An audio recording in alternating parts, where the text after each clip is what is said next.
வாழ்க்கையில் நாம் சந்திக்கும் பிரச்சனைகள் எப்போதுமே ஒரே மாதிரியாக இருக்காது.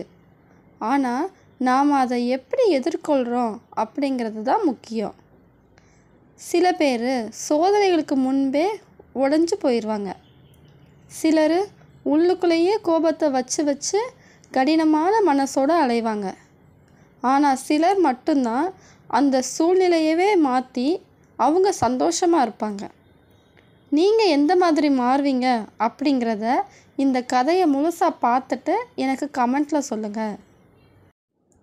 நான் கதைக்குள்ளே போகிறதுக்கு முன்னாடி உங்கள் எல்லாருக்கும் ஒரு கேள்வி கேட்குறேன். நீங்கள் கேரட்டாக இருப்பீங்களா, இல்லை முட்டையாக இருப்பீங்களா, இல்லை காப்பி விதையாக இருப்பீங்களாங்கிறது எனக்கு இந்த கதையை பார்த்து முடித்தோடனே கமெண்ட்டில் சொல்லுங்கள்.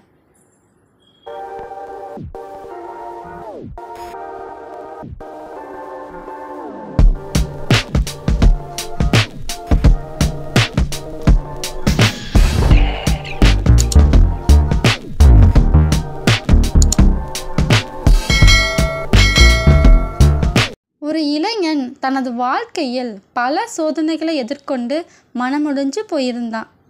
அவன் தன் தாத்தா கிட்ட போய், வாழ்க்கை மிகவும் கடினமான பிரச்சனைகளை எனக்கு எப்பவும் கொடுத்துக்கிட்டே இருக்கு, அதுக்கு என்னதான் பண்ணுறது, இதுக்கு தீர்வே இல்லையா அப்படின்னு போய் கேட்டான். தாத்தா ஒரு சிறிய புன்னகையுடன் அவனை சமையலறைக்கு கூட்டிகிட்டு போனார். அங்கே 3 பாத்திரங்களை அடுப்பில் வச்சு ஒவ்வொன்றிலையும் நீரை ஊற்றி கொதிக்க வச்சார். அப்புறம் ஒரு பாத்திரத்தில் கேரட்டு, இன்னொன்றில் முட்டை, இன்னொன்றில் காப்பி வித்துகள் சேர்த்தாரு. கொஞ்சம் பொறுமையாக இரு, பதில் உனக்கு இங்கே தான் இருக்குது அப்படின்னு சொன்னார். தாத்தா சொன்னதுனால 20 நிமிஷம் அவன் அமைதியாக உட்காந்துருந்தான். நீர் நல்லா கொதிச்சிச்சு. தாத்தா அடுப்பை அணைச்சிட்டு 3 பொருளையும் தனித்தனியாக எடுத்து வச்சார். தான் பேரன்கிட்ட கேட்டார், இப்போ நீ என்ன பார்க்குற அப்படின்னு கேட்டார்.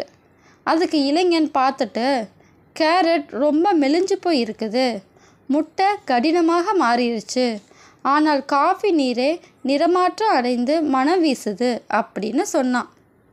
தாத்தா சிரிச்சுக்கிட்டே அவனுக்கு விளக்கத்தை சொன்னார். முதல்ல கேரட்டை எடுத்து காமிச்சார். இது தண்ணியில் போடுறதுக்கு முன்னாடி எவ்வளோ கடினமாக இருந்துச்சு, ஆனால் வெப்பம் கேரட்டை மெலிந்து பலவீனமாக மாற்றிவிட்டது. இதுபோல தான் சிலர் வாழ்க்கையின் சோதனைகளை எதிர்கொள்ளும்போது இப்படி உடைந்து விடுவார்கள் அப்படின்னு சொன்னார். 2வது முட்டை எடுத்து காமிச்சார்.